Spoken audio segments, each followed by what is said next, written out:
There's a reason why royal insiders refer to it as a firm. Come over here, because it's very different to a traditional corporate structure. In a corporate structure, you've got the CEO, who, of course, may at some point actually be thrown out, or he may actually, or she may be thrown out. You've got the vice presidents, who may leave for any one of 1,000 reasons. You've got a whole load of different directors, all of whom play their individual roles. But when you then move to the royal structure, which, of course, it is refusing to do, if you move to the royal structure, you do see something very different. You see a line of succession that really relies purely and simply, there you are, on the Queen, which goes out linearly to the rest of them, and then down here, once this person comes along, it comes down here and then out there. So overall, by blood, this runs as opposed to the corporate structure, which runs in a different way. Let's talk about it with Victoria Arbiter, who's with me.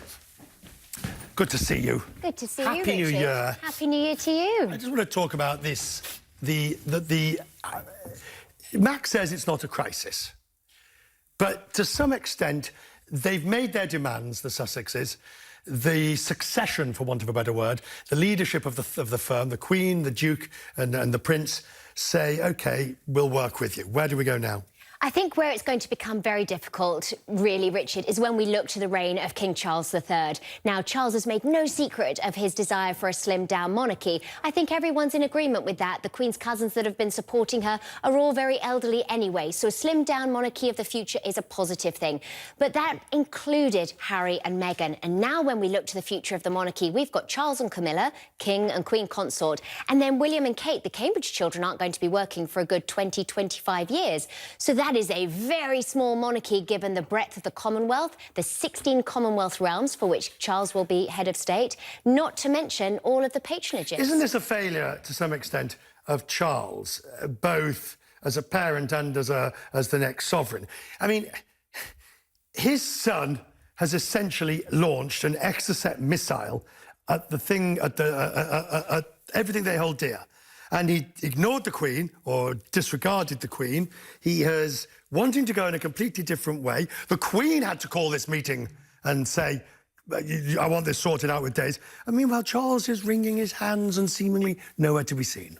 I think this never should have got this far, obviously. The press has played their part, but there's been rumblings as well about how the British monarchy has not done enough to publicly support Harry and Meghan. Now, we know the monarchy very rarely comes out and publicly supports anybody, but this has become a rolling barrage of trouble. What do they want, Meghan and Harry? He is part of one of the most famous families in the world. She has married into it. They have an adorable child called Archie. The press loves them. What do they want? Harry has always struggled. He's been very vocal. I mean, Richard, we can look at pictures of Harry in preschool and he's sticking his tongue out at the press. Now, he has always struggled with the constraints of royal life. Meghan has come in as a fully evolved woman, educated, independently successful. She's been silenced in her mind to a degree. She knew that's what it was about. She did, but it's one thing to know it, it's a totally different thing to experience it and to be on the inside. Now, I wish what they had done is not go full nuclear, but perhaps had said, you know what, let's take a 6-month secondment to Canada. Let's go and dilute Republican tendencies in a Commonwealth realm. This feels like it was kind of all or nothing. There's the shame. Let's look at previous number twos, so to speak. So you've got, of course, famously, Princess Margaret. Yes. You know, Princess Margaret and the difficulties you have. You've had difficulties with the existing number twos, with Andrew, Prince Andrew. And all the others. And now you've got difficulties with this number two. It's a notoriously difficult position because number one is being raised, the Queen, obviously not until she was 13. But we're looking also at the Duke and Duchess of Windsor. I mean, they became number 0. Yeah, and we can go back, and number two has been a problem going way back in history. And I think number two always struggles to find a role. What was so great with Prince Harry was the Queen, having learnt the lessons of the past, she gave him this Commonwealth Youth Ambassador role. Harry created roles for himself with Invictus, with Centre Bali. He's done tremendous work on behalf of those organisations. So I'm surprised that we find ourselves here. But Harry and Meghan, at the end of last year, were very vocal of the struggles they had during 2019. What do they become?